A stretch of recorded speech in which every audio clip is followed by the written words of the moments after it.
Բարի օր հարգելի հետևորդներ, եթերում է IBC լուրերի ժամը 12-ի թողարկումն է, ես Սվետլանա Պետրոսյանն եմ և այժմ կներկայացնեմ ժամի գլխավոր նորությունները Հայաստանից և աշխարհից։ Նախ կարևորը համառոտ։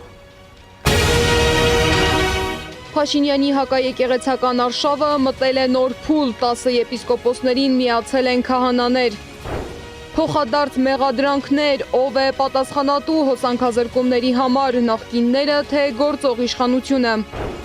Խնդրանք, սպառնալիք ու իրարամերժ հայտարարություններ Իրանում, Իրանի վերջին շահի որդին դիմել է Թրամփին։ Նոր աշխարհաքաղաքական փուլ, ինչ տեղ կունենա Հայաստանը։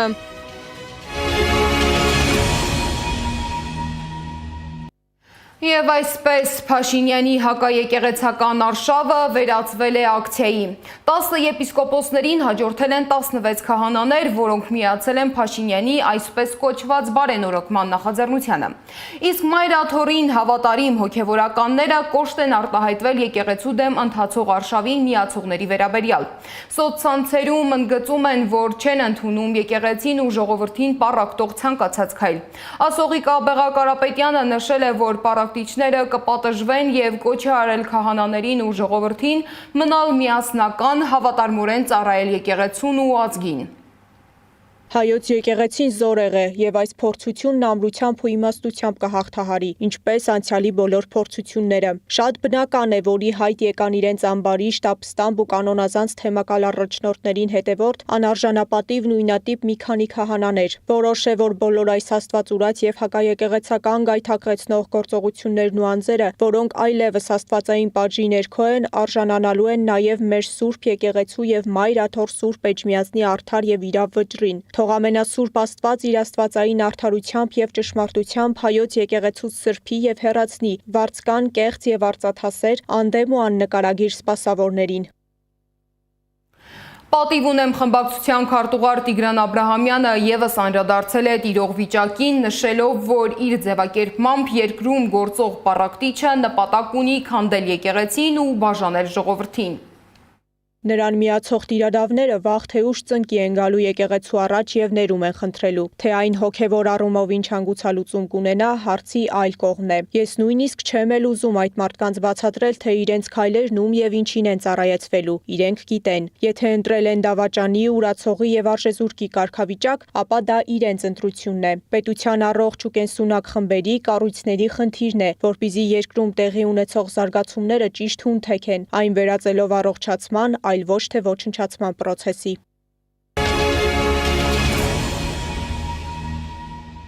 Թեկուզ աշխատանքի և սոցիալական հարցերի նախարար Արսեն Թորոսյանը ևս նկատել է, որ Արցախից բռնի տեղահանված քաղաքացիների անձնագրերը նույնն են, ինչ Հայաստանի քաղաքացիներինը, միևնույն է շեշտում է, բնակապահովման ծրագրում քաղաքացիություն ստանալու պահանջը չի փոխվելու։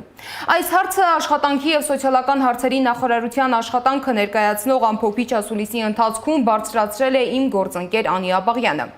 Ինչու են Արցախից բռնի տեղահանված մեր հայրենակիցները ունենալով Հայաստանի անձնագիր ստիպված ստանալ քաղաքացիություն, որպեսզի օգտվեն բնակապահովման ծրագրից։ Մանրամասները ռեպորտաժում։ Սա Արցախից բռնի տեղահանված քաղաքացու անձնագիր է։ Սա այն անձնագիրը, որ պետք է ստանա արցախցին բնակապահովման ծրագրից օգտվելու համար։ Ոչ մի տարբերություն չկա, երկուսն էլ կապույտ, երկուսի վրա գրված է Հայաստանի Հանրապետություն, իսկ վերջին էջում մեծատառերով գրված անձնագիրը Հայաստանի Հանրապետության սեփականությունն է։ Հիմա ինչ տարբերություն է տեսնում այս երկու անձնագրերի միջև աշխատանքի և սոցիալական հարցերի նախարարությունը, որ շարունակում է պահանջել բնակապահովման ծրագրից չեն կարող օգտվել այն արցախցիները, որոնք չունեն Հայաստանի Հանրապետության քաղաքացիություն։ Մեր հայրենակիցները, նրանց այն հատվածը, որ դեռ չի ստացել Հայաստանի Հանրապետության քաղաքացիություն, Հայաստանի Հանրապետության քաղաքացի չի համարվում Հայաստանի Հանրապետության քաղաքացի։ Եվ այդ մեր Հայաստանի Հանրապետության անձնագրերը ըստ էության եղել են ճամփորդական։ Հայաստանի Հանրապետության անձնագիր ունեցողը Հայաստանի Հանրապետության քաղաքացի չի համարվում։ Հարցին Թորոսյանն այսպես արձագանքեց. Ես պատասխանեցի ձեր հարցին, արդեն պատասխանեցի։ Թե դա ինչպես է տեղի ունեցել, պատասխանեցի, եթե դուք բավարարված չեք պատասխանից, դա ձեր խնդիրն է, շնորհակալություն։ Արցախցիների անձնագրերը ոչնչով չեն տարբերվում Հայաստանի Հանրապետության մյուս անձնագրերից, նշում է Արցախի նախագահի պաշտոնակատար Աշոտ Դանիելյանը։ Բռնի տեղանունից հետո Հայաստանի Հանրապետությունը կառավարության որոշումով 1 օրվա մեջ բոլոր այն անձինք, ովքեր ունեն նշված իր անձնագրի մեջ 070 կոդը, դարձան ոչ Հայաստանի Հանրապետության քաղաքացիներ։ Դա հակաօրինական, հակաօրենսդրական գործողությունն է, որը իրականացրել է այսօրվա իշխանությունները։ Արցախցիներն ունեցած անձնագրով միայն մեկ սահմանափակում ունեին, չէին կարող մասնակցել համապետական ընտրությանը։ Մյուս բոլոր դեպքերում ազատ էին գույքի ձեռքբերման իրավունքից մինչև այլ քաղաքական գործընթացների մասնակցություն, իրավական գործարքներ։ Ներքին գործերի նախարարության միգրացիայի եւ քաղաքացիության ծառայության պետ Նելի Դավթյանը նշում է, արցախցիներն իրավական առումով չունեն քաղաքացիություն։ Հայաստանի Հանրապետության քաղաքացու անձնագիրը քաղաքացիության մասին է։ Լեռնային Ղարաբաղից տեղահանված անձի անձնագիրը ճամփորդական փաստաթուղթ է։ Նրանց իրավական կարգավիճակը Հայաստանի Հանրապետության քաղաքացին չէ։ Նրանց իրավական կարգավիճակը փախստականն է։ Եվ մինչև արցախցիներն իրենց կապույտ անձնագրից չհրաժարվեն եւ չդիմեն նոր կապույտ անձնագիր ստանալու, չեն կարող օգտվել բնակապահովման ծրագրից։ Այդ պահանջը երբեք չի փոխվելու։ Աշոտ Դանիելյանի խոսքով արհեստական խոչընդոտներ են ստեղծում արցախցիների բնակապահովման ծրագրից օգտվելը ձգձգելու համար։ Եվ հիմնական պատճառը շահառու չդառնալու հենց դա է, նշում է նախագահի պաշտոնակատարը։ Հունվարի 9-ին աշխատանքի եւ սոցիալական հարցերի նախարարի Ասուլիսին Թորոսյանը նշեց, ընդամենը 4040 ընտանիք է օգտվել ծրագրից։ Հիշեցնենք, Արցախից բռնի տեղահանվել են ավելի քան 120 000 քաղաքացի։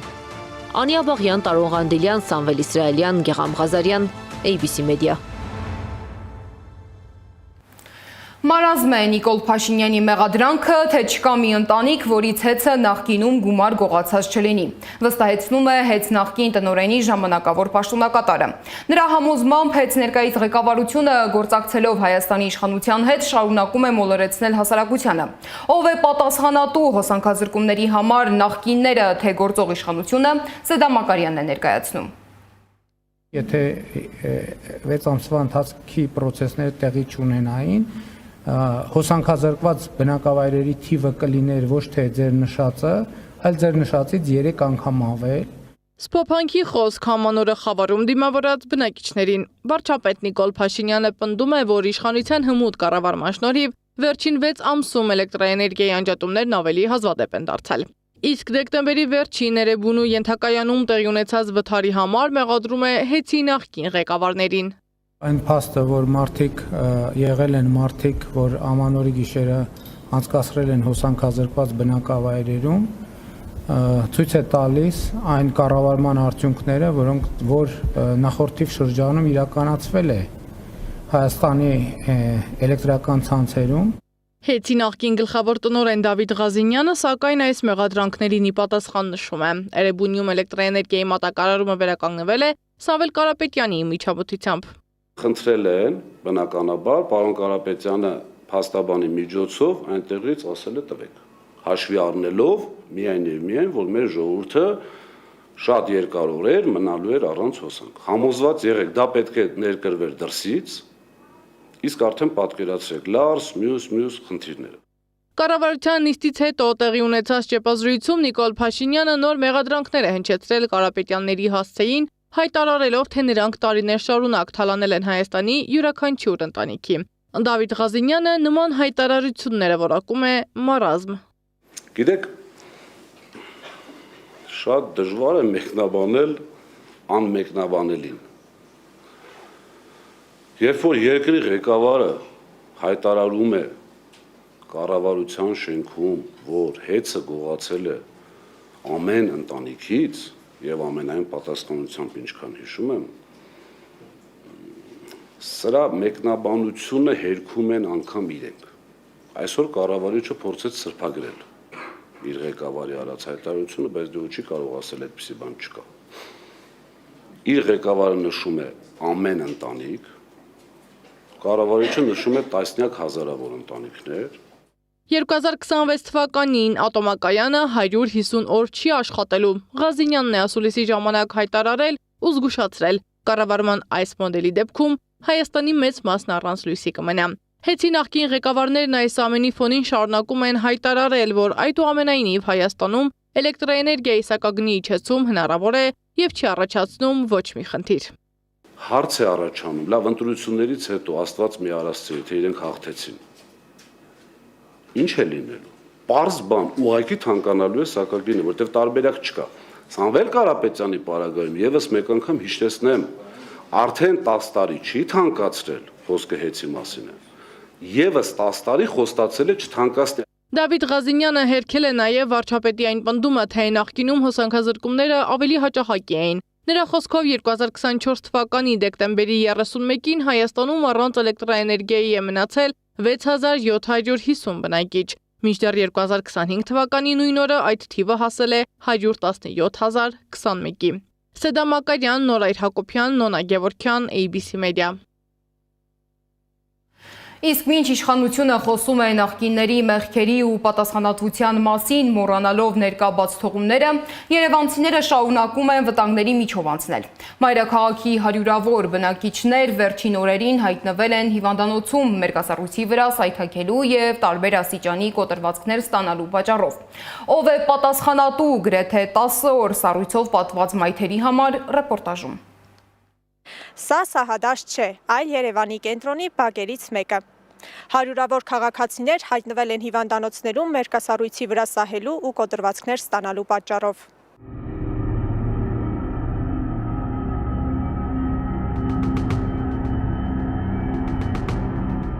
Երկու օր առաջ Սահադաշտի վերացված բակերից մեկում ընկել ու ծնկի վիրահատական միջամտություն պահանջող կոտրվածքով հիվանդանոց է տեղափոխվել քաղաքացի Անահիտ Նաղդալյանի մայրը։ Երկու կոտրվածք է ստացել, աջ ձեռքի դաստակի կոտրվածք եւ ոտքի աճուկի հատվածում է կոտրվածք ստացել։ Մեր պատմությունը սա է, 3 վիրահատվել է ու հիմա ապակիման փուլում է։ Անահիտն անձամբ է դրամահավաք կազմակերպել եւ հավաքել մոր վիրահատության ու պրոթեզավորման համար անհրաժեշտ մոտ 1.5 միլիոն դրամը։ Գումարն այդքան մեծ է, քանի որ մայրն ունի հաշմանդամության կարգ, որն անհամատեղելի է ավելի էժան վիրահատական տարբերակների հետ։ Մենք երրորդ կարգի հաշմանդամություն ունենք արդեն մինչև կոտրվածք ստանալու պահը եւ իր դեպքում իր առողջության համար լավագույն լուծումը տոտալ պրոթեզավորումներ, այսինքն հարցի ընդհանուր լուծումը, որպեսզի կարիք չլիներ նորից հետո վիրահատության անցնել։ Առողջապահության նախարարությունը չէր փոխհատուցել վիրահատության վճարը, քանի որ սահմանել է փոխհատուցման կարգը գործում է կախված վնասվածքի աստիճանից եւ արդյոք բուժառում ներառված է որևէ սոցխմբում թե ոչ։ Եթե խոշոր ոսկրի կոտրվածք է տեղաշարժով եւ եթե անձը ապահովագրության շահառու չէ, ապա գործում է համավճար։ Մի մասն ենք փոխհատուցում, ապահովագրվածները անվճար են։ Կոտրվածք ստացած 57-ամյա բուժառուի դուստրը պատմեց, այն հիվանդանոցը, որտեղ մայրն է բուժվում, բազմաթիվ են կոտրվածք ունեցող հիվանդները։ Հիվանդանոցում ամբողջ հարկում կան կոտրվածքներ ստացած պացիենտներ, ում ես եմ տեսել ու ում հարազատների հետ ես անձամբ խոսել եմ, բոլորը ընկել են իրենց շենքի դիմաց, բոլորը ընկել են մերկասառույցի վրա, բոլորը ունեն տարբեր տեսակի կոտրվածքներ, կան շատ մեծ տարիքի մարդիկ։ Անահիտը մեզ հայտնեց, իր Facebook-յան գրառումից հետո շենքի բակում սառույցի հետքերը վերացրել են, բայց Երևանում բազմաթիվ բակեր ու մայթեր դեռ նման տեսք ունեն։ Շենքերի բակերի մաքրման համար պատասխանատու են համատիրությունները, ասում է կենտրոն վարչական շրջանի ղեկավարը։ Վարչական շրջանները բոլոր համատիրություններին տրամադրում են աղ ու ավազ եւ հերթականությամբ են անցնում բոլոր բակերով, ավելացնում է Պետոյանը։ Բոլորին տրամադրվել է, մենք հիմա տենց հերթով մի հատ գիծ ենք ընտրում ու սա բակերը ավազ ենք անում։ Երևանի շտաբ բուժօգնության ծառայությունից մեզ տեղեկացրին, հունվարի առաջին օրերին 16 քաղաքացի է ահազանգել, երկուսից հետո միտումը նվազել է։ Իրենք էլ վիճակագրությունը դադարել են թարմացնել։ Սպասվածից շատ ցածր էր եւ կանչերի, եւ սառույցի հետ կապված կոտրվածքների։ Դրանց հետո դաժե 3-ից հետո էլ վիճակագրություն չարինք էր, որովհետեւ իրականում շատ ցածր էր այդ թիվը, էլի այն ինչ որ մենք էինք սպասում։ 31, 1, 2, 16 նման կանչ ենք ստացել, որից 14-ն է ավարտվել հոսպիտալացմամբ։ Այդուհանդերձ Մուրացան մանկական հիվանդանոցից հայտնեցին հունվարի 1-ից 8-ը 12 երեխայի են ընդունել մերկասառույցի վրա վնասվածքներ ստանալու պատճառով։ Շենգավիթ բժշկական կենտրոնի օրթոպեդիայի բաժնում առանց շտապ օգնության տվյալների 5 բուժարուի, Արաբկիրում 2։ Ամենաշատ դեպքերը գրանցվել էին Հերացի համալսարանական հիվանդանոցում 61 դիմող։ 51 քաղաքացի ստացել է ամբուլատոր բուժօգնություն, սրանք այն դեպքերն են, որոնք չեն պահանջում հոսպիտալիզացիա, 10 քաղաքացի հոսպիտալացվել են, մարմնի տարբեր տեղակայման վնասվածքներով, ստացել համապատասխան կոնսերվատիվ եւ վիրահատական միջամտություններ։ Մերկասառույցի հետևանքով ստացված վնասվածքների դեպքերը այս օրերին տարբեր հիվանդանոցներում հաշվում են տասնյակներով։ Մինչ քաղաքային կառույցները եւ համատիրությունները խոսում են հերթականությամբ իրականացվող աշխատանքների մասին, երևանցիները շարունակում են սայթակել քաղաքի սառած մայթերին ու բակերում։ Սեդակ Յուրեղյան, Նորայր Հակոբյան, Գեգամ Ղազարյան, ABC Media։ Ճանապարհային վիճակի մասին։ Փրկարար ծառայությունից տեղեկացնում են, որ հանրապետության մի շարք ավտոճանապարհներ այս պահին փակ են կամ դժվար անցանելի։ Արագածոտնի մարզում փակ են Ամբերտ բարձր լեռնային օդերթաբանական կայանից դեպի Ամբերտ ամրոց եւ Քարիլիչ տանող ճանապարհները։ Սպիտակի ոլորանները փակ են բեռնատարների համար, իսկ մյուս մեքենաների համար երթևեկությունը դժվար անցանելի է։ Կոտայքի, Ապարանի, Արագածի, Սպիտակի, Թումանյանի, Տաշիրի, Սևանի, Ճամբարակի, Մարտունու, Գավառի, Վայքի, Սիսիանի եւ Գորիսի ճանապարհներին տեղ-տեղ մերկասառույց է։ Ինչ վերաբերում է միջպետական ճանապարհներին, Վրաստանի եւ Ռուսաստանի արտակարգ իրավիճակների ծառայությունից ստացված տեղեկությունների համաձայն Ստեփանցմինդա Լարս ավտոճանապարհը փակ է բոլոր տեսակի տրանսպորտային միջոցների համար։ Եղանակի մասին։ Հունվարի 10-ին հանրապետությունում սպասվում է ձյուն, իսկ լեռնային առանձին գոտիներում սպասվում է բուք։ Օդի ջերմաստիճանը էապես չի փոխվի։ Մայրաքաղաքում այսօր ցերեկը կլինի 3-ից 5 աստիճան տաքություն, իսկ երեկոյան 0-ից 2 աստիճան ցուրտ։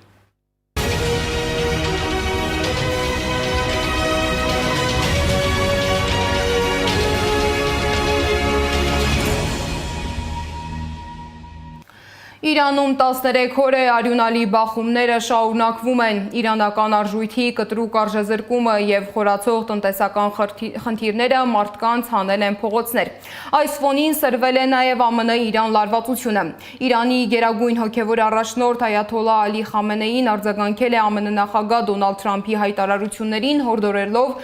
զբաղվել Միացյալ Նահանգների ներքին խնդիրներով։ Վերլուծաբանների գնահատմամբ Խամենեիի հայտարարությունը լուրջ ազդակ է ոչ միայն երկրի ներսում, այլև տարածաշրջանային խաղացողների համար։ Իրանում տիրող վիճակին հետևել է իմ գործընկեր Սեդա Մակարյանը։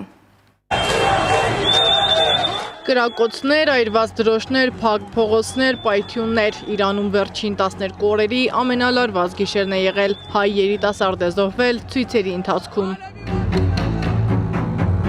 Իրանի հոգևոր առաջնորդ Այաթոլլահ Ալի Խամենեին է հանդես եկել կոշտ հայտարարությամբ սլաքներն ուղղելով Միացյալ Նահանգների կողմը։ Թրամփը պետք է կենտրոնանա իր երկրի խնդիրների վրա։ Բոլորը պետք է իմանան, Իսլամական Հանրապետությունը իշխանության է եկել 100 հազարավոր ազնիվ մարդկանց արյան գնով։ Ցուցարարները իրենց հույսը կապելով Վաշինգտոնի հետ գործում են ի վնաս Իրանի։ Իսլամական Հանրապետությունը չի նահանջի նրանց առաջ, ովքեր ավիրողներ են։ Իրանում համոզված են, որ խաղաղ ակցիաները վերածվել են բախումների, Միացյալ Նահանգների եւ Իսրայելի միջամտությամբ։ Խամենեին իրանցի երիտասարդներին կոչ է արել պատրաստվել երկրի պաշտպանությանը։ Իրանի երիտասարդություն, միացեք միասնական եւ պատրաստ։ Միասնական ազգը կարող է հաղթահարել ցանկացած թշնամու։ Կան որոշ ապստամբներ, որոնք ցկտում են հաջողանալ Ամերիկայի Միացյալ Նահանգների նախագահին, վնասելով հանրային սեփականությունը։ Իրանը անսասան է եւ չի նահանջի իր սկզբունքներից։ Իրանը չի հանդուրժի կոլաբորացիոնիստներին։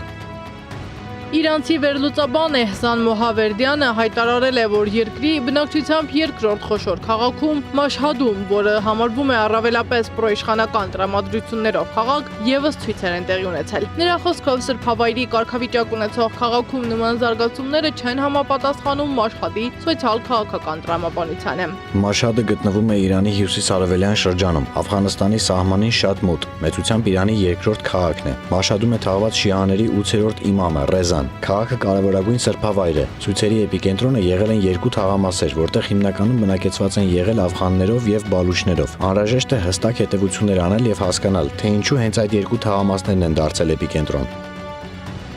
Իրանում հրատարակվող հայկական Ալիկ օրաթերթի խմբագիր Արամ Շահնազարյանը հիշեցնում է, որ Իսրայելի կողմից Իրանի դեմ սանձազերծված 12-օրյա պատերազմի ընթացքում Իսրայելը ըստ իրանցի աղբյուրների աֆղանցի փախստականներ էր հավաքագրել Իրանի դեմ գործողությունների համար։ 3 պիկն է եղել այս ցույցերի պիկներ ու իսկապես ճգնաժամային օր Իրանի համար 3 գիշերը ներկայությամբ արդեն գրել եմ ու շարունակվում է պետական լրատվամիջոցներին հասանելիություն չկա ինտերնետը ամբողջովին անջատված է դրա հոսը չափազանց միակողմանի է եւ գալիս է միայն արևմտյան աղբյուրներից Այս պահին Իրանում ինտերնետը անջատված է, պետական լրատվամիջոցները չեն հեռարձակվում։ Հայ փորձագետները կիսում են իրանցի գործընկերների մտահոգությունները, նշելով, որ երկրում ստեղծված իրավիճակի պատասխանատուն արտաքին ուժերն են, մասնավորապես Իսրայելն ու Միացյալ Նահանգները։ Որոշակի խումբ բարբերաբար, ասեմ այսպես, շատ փոքրաթիվ խմբեր են դատելով կադրերից, բայց առաջ են մղում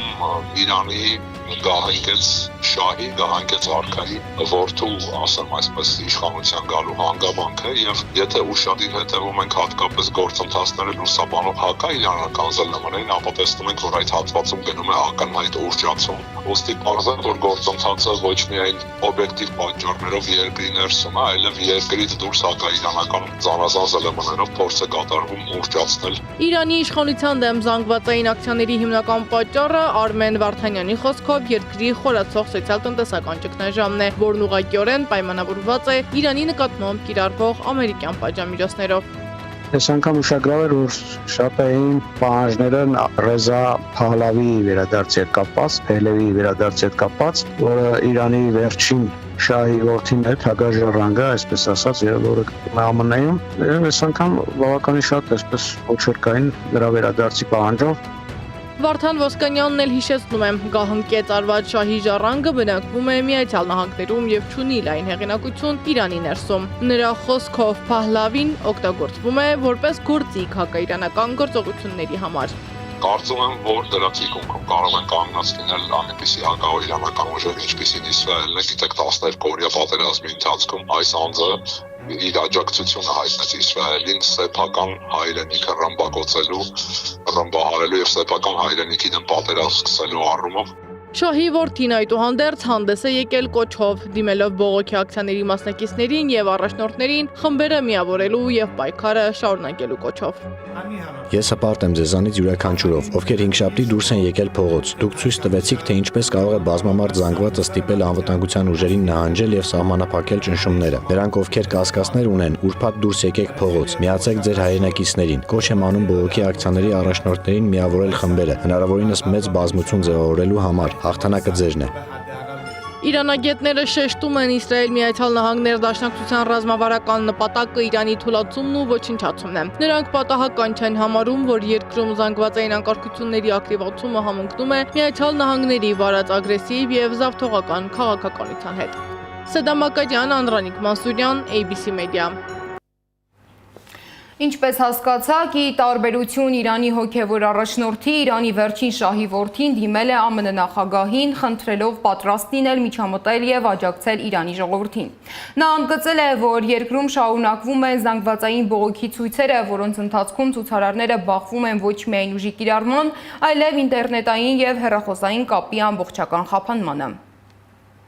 Պարոն նախագահ, դիմում եմ ձեզ գործողության անցնելու հրատապ կոչով։ Երեկ երեկոյան դուք տեսաք միլիոնավոր քաջարի իրանցիների փողոցներում։ Այսօր նրանք բախվում են ոչ միայն կրակոցների, այլև կապի լիակատար խափանման։ Ինտերնետ չկա, հեռախոսային կապը չի աշխատում։ Ես կոչ եմ արել ժողովրդին դուրս գալ փողոց պայքարելու իրենց ազատության համար եւ ծանրաբեռնելու անվտանգության ուժերը ցուցարարների հսկայական թվով։ Երեկ երեկոյան նրանք արեցին դա։ 1 ժամից ժողովուրդը կրկին փողոցներ դուրս կգա։ Եվ ես օգնություն եմ խնդրում ձեզնից։ ԱՄՆ նախագահ Դոնալդ Թրամփը նույնպես արձագանքել է Իրանում ընթացող բողոքի ցույցերին, նա զգուշացրել է Իրանի իշխանությանը չկրակել, քանի որ ԱՄՆ-ն էլ կարձագանքի։ Թրամփը ընդգծել է, որ Միացյալ Նահանգները պատրաստ է ուժեղ հարվածներ հասցնել այնտեղ, որտեղ դա առավել ցավոտ կլինի, սակայն զորքեր ուղարկել չի նախատեսում։ Նախագահը անդրադարձել է նաև Սիրիայում տիրող վիճակին, նա ասել է, որ Միացյալ Նահանգները ունի լավ հարաբերություններ թե քրդերի, թե Սիրիայի կառավարության հետ եւ ցանկանում է, որ երկիրը հաջողության հասնի։ Միջազգային մյուս լուրերը ռեպորտաժում։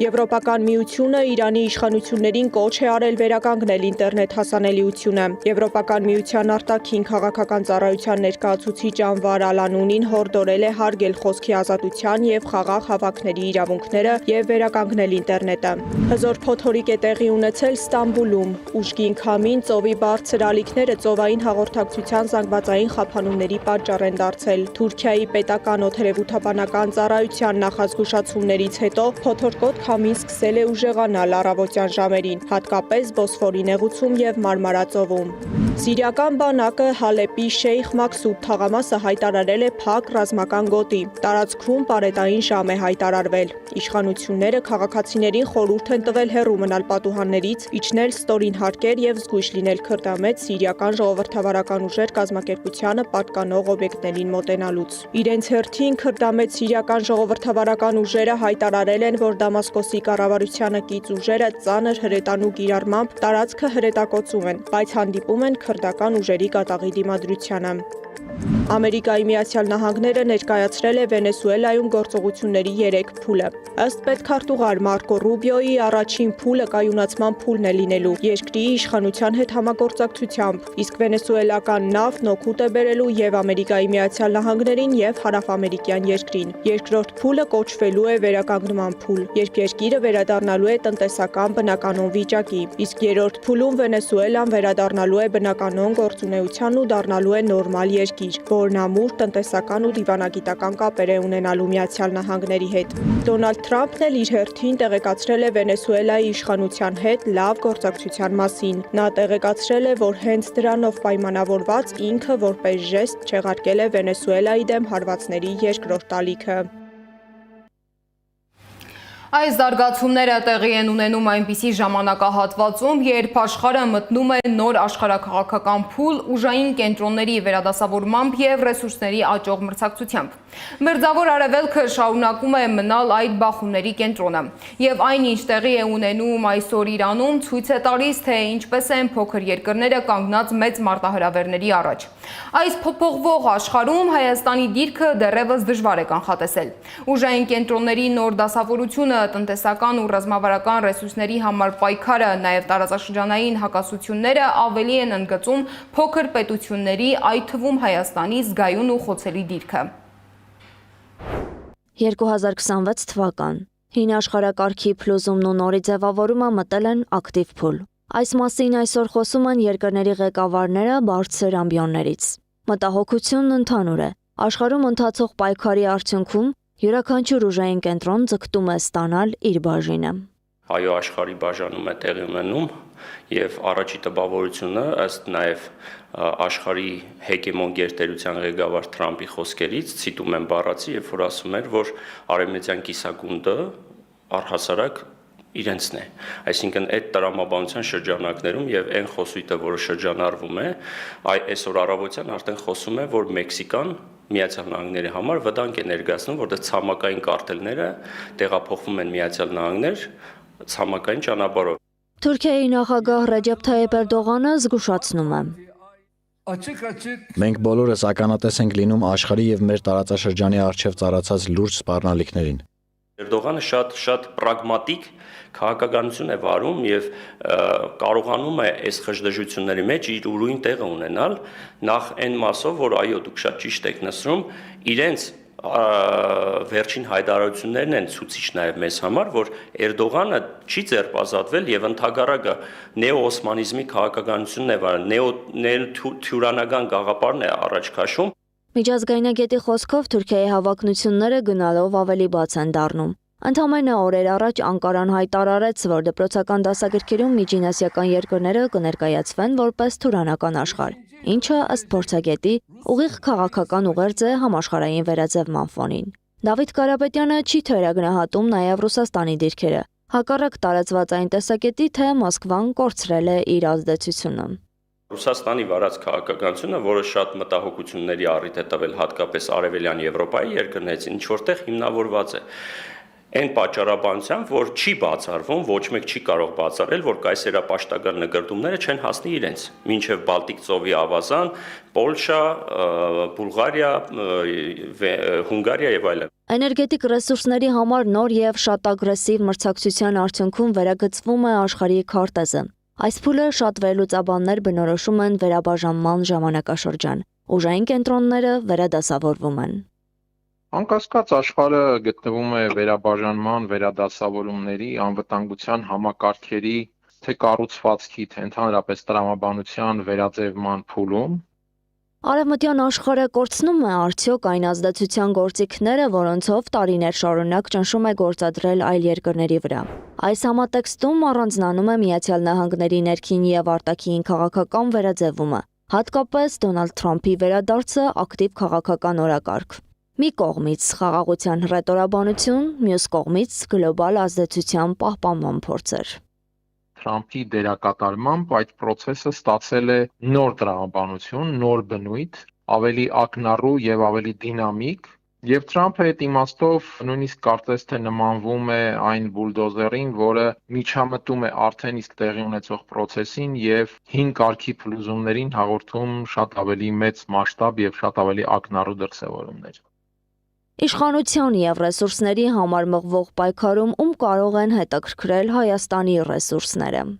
Հայաստանի ռեսուրսները բնականաբար կարող են հետաքրքրել նույն Թուրքիային, Հայաստանը իհարկե ոչ միայն այդ տեսանկյունից է հետաքրքրելու Թուրքիային, այլ որպես ճանապարհ այդ թուրքական աշխարհի ձևավորման համար, բայց անշուշտ, եթե հասանելիության հնարավորություններ տեսնի, Թուրքիան միայն ու միայն ճակերտավոր իմաստով ուրախ կլինի այդ հնարավորությունները օգտագործել։ Փորձագետների գնահատմամբ տնտեսական որոշումներն այսօր անբաժանելի են քաղաքականությունից։ Տոկոսադրույքները, պատժամիջոցները եւ ներդրումային սահմանափակումները վերածվել են մրցակցության գործիքների։ Սա ազդարարում է համաշխարհային բաց տնտեսությունից անցում դեպի ավելի մասնատված, զգույշ եւ կենտրոնացված համակարգ, որտեղ երկրները առաջնահերթություն են տալիս արտաքին ռազմավարության հստակ ձևավորմանը։ Անահիտ Սարգսյան, Նոնա Գևորգյան, ABC Media։ Այս ժամի համար նախատեսել էինք այսքանը, շարունակեք հետևել մեզ YouTube-ում, Facebook-ում, Telegram-ում, WhatsApp-ում, Instagram-ում ու TikTok-ում կամ այցելեք մեր պաշտոնական կայք www.abcmedia.am։ Ես Սվետլանա Պետրոսյանն եմ, շնորհակալություն ուշադրության համար, կհանդիպենք ժամը 18-ին ABC լուրերի գլխավոր թողարկմանը։